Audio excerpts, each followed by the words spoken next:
Once you've installed SQL and Enterprise PDM on the server, the next step is to go ahead and create a vault.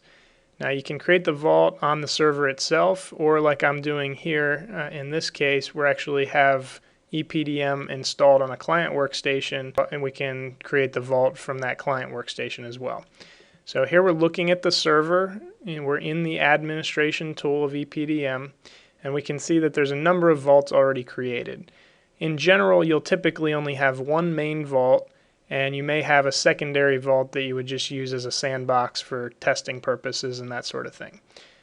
So we'll go ahead and we'll get started by right-clicking on the server, create new vault. It's going to bring up a wizard that's going to walk us through the vault creation.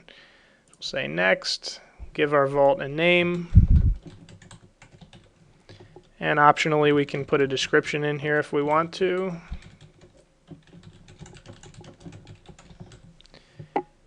And next, here we're seeing the server, and we're going to install that in the archive server, the archive folder of the server.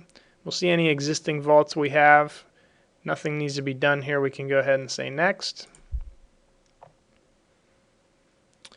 And we need to be able to tell EPDM where this vault is being installed on what server. So if you hit the drop down, you may have a selection on there for your server. It may say local. Rather than choosing local, I would suggest typing in the actual server name. In this case, I can see my server name right up here, so we'll just go ahead and match that.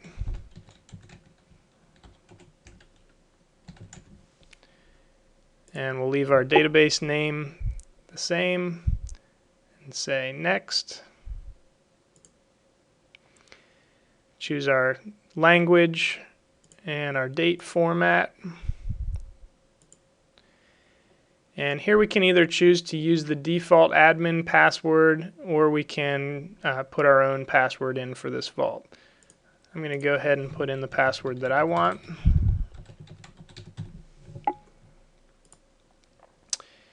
And the next part here is we can either base our new vault on an existing CEX file that would be exported from another vault. More typically, we're going to use the second option to use a standard configuration. We have a few options on here. We could start with just an empty vault that would have nothing in it, or we have a default or a SolidWorks Quick Start vault. I like to use the default. I find that that has the best content in it, and we'll see some of that here in a second. And we'll say next. So here's the things that that default vault is already giving us. So we've got potentially some add-ins. We've got some bills of material already created. I'm going to leave all those turned on. And then down here under cards, these are all the data cards that this particular default vault already gives us. So we want to look at this and think about what file types we currently have or may possibly use in the vault. And this is going to give us some default data cards specific to those file types, which we can customize or remove if we want to. So I'm going to turn off a few of these that I know I don't use. We're not going to store our MP3s in our vault here. I'm not going to use any XML files. Maybe you will. And down here under search, we've got 2 searches created in this default vault. We can also add in some tasks. So the convert task, an example of that would be to be able to convert SolidWorks drawings to PDFs. I want to be able to do that. And the print task, maybe I want to be able to automatically have drawings printed out when they go through a certain workflow. So we'll turn on the print task. Those will still need to be configured, but this way they'll be there and available to us. So we'll go ahead and say next, and we can finish out. And it may take a minute or so depending on whether you chose the empty version or the default, but at this point the vault will get created for us. And once that finishes out, we can go ahead and close, and now we have our new vault. If I click on that vault, it's going to prompt me to log in. And now I can see all the nodes under the vault. So that's the basic vault creation process.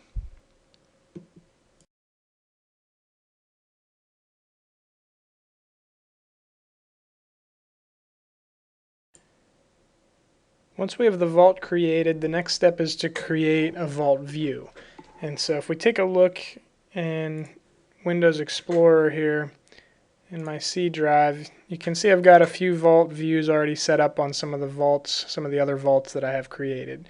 And the vault view, of course, is just a window into the vault. It's going to show the files that are in the vault, whether they're in my local cache, local versions, or network or vault versions.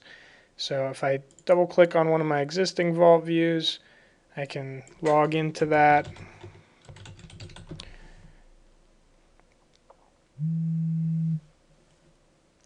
And of course now we're working in the vault. So we need to set up a vault view on each client machine. So if we get out of here, there's two ways to do that. I can go and browse to EPDM in my programs and do the view setup wizard in there. But since I'm already in the administration tool here, what I can do is right click on my vault and create a local view. I'm going to put that on the C drive. I want to make it all accessible to all users on the computer. We'll say yes to that. Go ahead and log in.